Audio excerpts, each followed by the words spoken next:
بسم اللہ الرحمن الرحیم۔ شوہر کے حقوق اور اس کے بلند درجات۔ اللہ تعالیٰ نے مرد کو عورت پر فوقیت اور فضیلت دی ہے۔ اس کی وجہ یہ ہے کہ مرد عورت سے پیدائشی طور پر قوی ہے، زیادہ ذہنی قوت کا مالک ہے، عورت کی نسبت زیادہ انتظامی صلاحیتیں رکھتا ہے، اپنے آپ کو محنت و مشقت میں ڈال کر مال کما کر عورت پر خرچ کرتا ہے۔ ان خوبیوں کی بنا پر مرد کو عورت پر فضیلت حاصل ہے۔ یہی بات اللہ تعالیٰ نے یوں ارشاد فرمائی ہے: مردوں کو عورتوں پر فوقیت حاصل ہے، مرد عورتوں پر حاکم ہیں، کیونکہ اللہ تعالیٰ نے ایک کو دوسرے پر فضیلت دی ہے، اور اس وجہ سے کہ مردوں نے اپنے مال خرچ کیے ہیں۔ پس نیک فرما بردار عورتیں خاوند کی عدم موجودگی میں اپنی حفاظت اور نگہداشت رکھنے والیاں ہیں، اور جن عورتوں کی نافرمانی کا اندیشہ ہو تو انہیں سمجھاؤ اور ان سے الگ سو اور انہیں مار کی سزا دو، پھر اگر وہ تمہارے حکم میں آ جائیں تو ان پر کوئی راستہ تلاش نہ کرو، بے شک اللہ بڑا بلند اور بڑی بڑائی والا ہے۔ اس آیت میں مرد کی فضیلت کی وجہ یہ بیان کی گئی ہے کہ مرد اپنی کمائی سے عورت کی ہر لحاظ سے کفایت کرتا ہے اور اس پر بے دریغ اپنی دولت خرچ کرتا ہے، اسے بیرونی طاقتوں کے ظلم و ستم سے بچاتا ہے، اس لیے اسے برتری حاصل ہے۔ ایک اور مقام پر اللہ تعالیٰ نے یوں ارشاد فرمایا: اے لوگو، ہم نے تمہیں ایک مرد اور ایک عورت سے پیدا کیا اور تمہیں شاخیں اور قبیلے کیا، آپس میں پہچان رکھو، بے شک اللہ کے یہاں تم میں زیادہ عزت والا وہ ہے جو تم میں زیادہ پرہیزگار ہے، بے شک اللہ جاننے والا خبردار ہے۔ عورتیں دراصل انسانی جنس ہی سے پیدا کی گئی ہیں اور مردوں کی دلجوئی کے لیے بنائی گئی ہیں تاکہ مردوں کو ان سے محبت اور سکون حاصل ہو۔ اور اس کی نشانیوں میں سے یہ ہے کہ اس نے تمہاری جنس سے بیویاں بنائی تاکہ تم ان سے آرام پاؤ اور تم میں محبت و مہربانی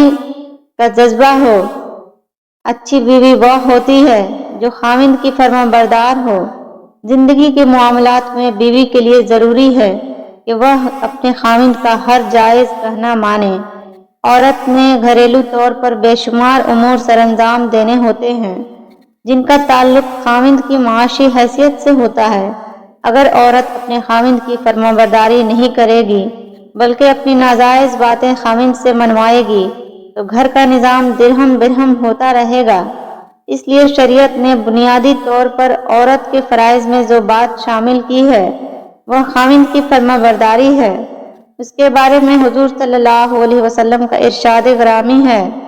حضرت انس رضی اللہ سے روایت ہے کہ حضور صلی اللہ علیہ وسلم نے فرمایا: عورت جب پانچوں نمازیں پڑھے، رمضان کے روزے رکھے، اپنی شرمگاہ کی حفاظت کرے اور اپنے شوہر کا حکم مانے تو جنت کے جس دروازے سے چاہے اندر داخل ہو جائے۔ اس حدیث میں یہ بتایا گیا ہے کہ جو عورت پابندی سے پانچوں وقت کی نماز پڑھے، رمضان المبارک کے مکمل روزے رکھے اور اپنے نفس کو محفوظ رکھے اور اپنے خاوند کی ان باتوں میں فرما برداری کرے جن کی فرما برداری شریعت نے اس کے اوپر لازم کی ہے، تو جو عورت زندگی بھر ان چار باتوں پر عمل کرتی رہے گی اسے آخرت میں جنت حاصل ہوگی۔ حدیث کے مطابق جنت کے 8 دروازے ہیں، ان میں سے بعض دروازے مخصوص اعمال کے لیے نامزد ہیں، مگر مندرجہ بالا نیک عمل کرنے والی عورتیں جس دروازے سے چاہے گی جنت میں داخل ہو جائے گی۔ اس طرح جنت میں داخل ہونا فرما بردار بیوی کے لیے بہت بڑا اعزاز ہوگا۔ حضور صلی اللہ علیہ وسلم نے عورتوں کو خاوند کی فرما برداری کے بارے میں بڑے پیارے انداز سے یوں بھی سمجھانے کی کوشش کی ہے۔ حضرت عائشہ صدیقہ رضی اللہ سے روایت ہے کہ رسول اللہ صلی اللہ علیہ وسلم مہاجرین و انصار کی ایک جماعت میں جلوہ افروز تھے، تو ایک اونٹ نے حاضر بارگاہ ہو کر آپ صلی اللہ علیہ وسلم کو سجدہ کیا۔ آپ صلی اللہ علیہ وسلم کے اصحاب رضی اللہ نے عرض کیا: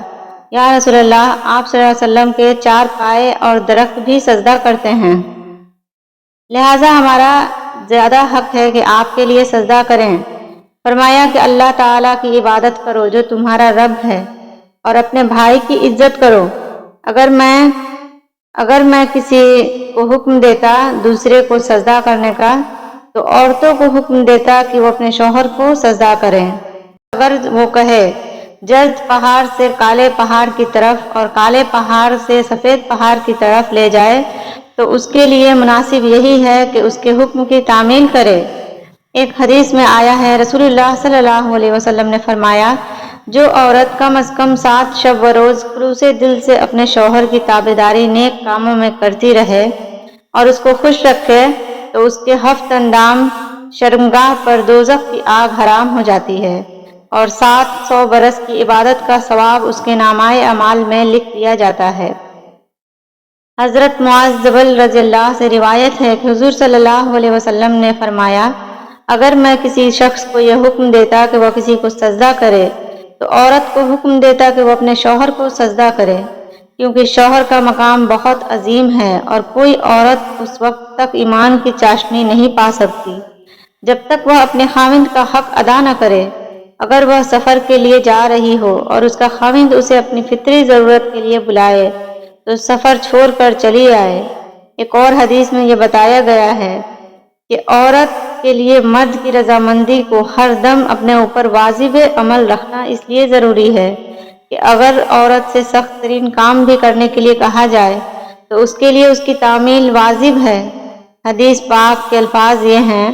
حضرت عائشہ رضی اللہ سے روایت ہے کہ رسول اللہ صلی اللہ علیہ وسلم نے ارشاد فرمایا،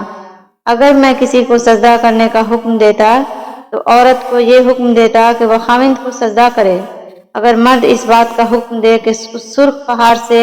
سیاہ پہاڑ تک اور سیاہ پہاڑ سے سرخ پہاڑ تک پتھر اٹھا کر لے آئے تو اس پر اس کی تعمیل واجب ہوگی۔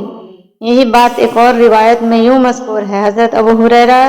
رضی اللہ سے روایت ہے کہ رسول اللہ صلی اللہ علیہ وسلم نے فرمایا کہ اگر میں کسی کو دوسرے کے لیے سجدہ کرنے کا حکم دیتا تو عورت کو حکم دیتا کہ وہ اپنے خاوند کو سجدہ کیا کرے۔ ان احادیث میں شوہر کے حقوق کی اہمیت ظاہر کرتے ہوئے ارشاد فرمایا گیا کہ اللہ کے علاوہ کسی کے لیے سجدہ کرنا حرام ہے اور شرک ہے۔ اگر میں اللہ کے علاوہ کسی کے لیے سجدہ کرنے کا حکم دیتا تو عورت کو حکم دیتا کہ سجدہ شوہر کو کرے۔ اس سے شوہر کا حقوق کا خصوصی دھیان رکھنے کی تاکید مقصد ہے۔ ایک بدصورت شخص رسول اللہ صلی اللہ علیہ وسلم کی خدمت میں آیا۔ اس کی بیوی نہایت خوبصورت تھی، اس کے حسن و جمال پر دنیا تعجب کرتی تھی۔ حضرت صلی اللہ علیہ وسلم نے پوچھا، تیری عورت تیرے ساتھ کیا برتاؤ کرتی ہے اور تجھے کس نظر سے دیکھتی ہے؟ اس شخص نے عرض کیا کہ میری بہت قدر کرتی ہے اور میری بلا اجازت گھر سے باہر نہیں جاتی اور اسے اپنے حسن و جمال کا کوئی لحاظ نہیں بلکہ میری خدمت کی طرف دھیان ہے۔ یہ سن کر آپ صلی اللہ علیہ وسلم نے فرمایا، جا اس سے کہہ دے کہ وہ جنتی عورتوں میں سے ہے، کیونکہ باوجود حسن و جمال کے وہ اپنے شوہر کی تابعداری کرتی ہے، اس کی بدصورتی پر نہیں۔ حضور صلی اللہ علیہ وسلم نے فرمایا ہے کہ اگر عورت آخرت کی نجات چاہتی اور بہشت چاہتی ہے تو حق تعالیٰ کی خوشنودی طلب کرے، اور خدا تعالیٰ کی خوشنودی نہیں حاصل ہوتی جب تک اس کا خاوند اس کے کام میں خوش نہیں ہو۔ نیک بخت بیوی کا ملنا اللہ تعالیٰ کا ایک طرح کا انعام ہے، لہذا اللہ تعالیٰ کا بندہ بننے کے لیے تقوی اختیار کرنے کے ساتھ جس چیز کا انسان انتخاب کرتا ہے وہ نیک بخت اور خوبصورت بیوی ہے، کیونکہ نیک بیوی کا انتخاب کرنے سے انسان کا دین اور دنیا مکمل ہوتے ہیں۔ لہذا اللہ تعالیٰ کے حضور صلی اللہ علیہ وسلم کے فرمان کے مطابق وہ خصوصیات یہ ہیں۔ حضرت ابو امامہ رضی اللہ سے روایت ہے کہ نبی کریم صلی اللہ علیہ وسلم نے فرمایا، مومن نے اللہ کے تقوی کے بعد نیک بیوی سے بہتر کوئی بھلائی حاصل نہیں کی۔ اگر اسے حکم دے تو اطاعت کرتی ہے، اس کی طرف دیکھے تو خوش کرتی ہے، اگر اس پر قسم ڈالے تو پورا کر دیتی ہے، اور اگر وہ غائب ہو تو جان و مال میں اس کی خیر خواہ ہوتی ہے۔ نیک بیوی کی پہلی خصوصیت یہ ہوتی ہے کہ وہ خاوند کی فرما بردار ہوتی ہے۔ اس کی دوسری خصوصیت یہ ہوتی ہے کہ وہ خوبصورت ہوتی ہے۔ جب خاوند اس کی طرف دیکھتا ہے تو اس کے جذبات کو تسکین حاصل ہوتی ہے، اور جب وہ اسے کسی بات کی قسم دیتا ہے تو وہ اسے پورا کرتی ہے، اور جب خاوند موجود نہیں ہوتا تو وہ خاوند کے لیے اپنے نفس کی حفاظت کرتی ہے اور خاوند کے مال کی دیکھ بھال کرتی ہے اور اس میں خیانت نہیں کرتی۔ غرضہ عورت کی یہ صفات ایسی ہیں کہ مرد کے لیے ایسی نیک بیوی کا ہونا دنیا میں جنت کی مثل ہے۔ بس ہر عورت کو چاہیے کہ شوہر کے گھر میں قدم رکھتے ہی اپنے اوپر لازم کر لے کہ ہر وقت اور ہر حال میں اپنے شوہر کا دل اپنے ہاتھ میں لیے رہے اور اس کے اشاروں پر چلتی رہے۔ اگر شوہر حکم دے کہ دن بھر دھوپ میں کھڑی رہو یا رات بھر جاگتی ہوئی مجھے پنکھا جھلتی رہو، تو عورت کے لیے دنیا و آخرت کی بھلائی اسی میں ہے کہ تھوڑی تکلیف اٹھا کر اور صبر کر کے اس حکم پر عمل کرے اور کسی وقت اور کسی حال میں بھی شوہر کے حکم کی نافرمانی نہ کرے۔ اور اسے یہ بھی چاہیے کہ وہ اپنے شوہر کے مزاج کو پہچان لے اور بغور دیکھتی رہے کہ اس کے شوہر کی کیا کیا چیزیں اور کون کون سی باتیں پسند ہیں اور وہ کن کن باتوں سے خوش ہوتا ہے اور کون کون سی باتوں سے ناراض ہوتا ہے، اٹھنے بیٹھنے سونے جاگنے پہننے اوڑھنے اور بات چیت کرنے میں اس کا ذوق کیا ہے اور کیسا ہے۔ خوب اچھی طرح شوہر کا مزاج پہچان لینے کے بعد عورت کو لازم ہے کہ وہ ہر کام شوہر کے مزاج کے مطابق کرے، ہرگز شوہر کے مزاج کے خلاف نہ کوئی کام کرے نہ کوئی بات کرے۔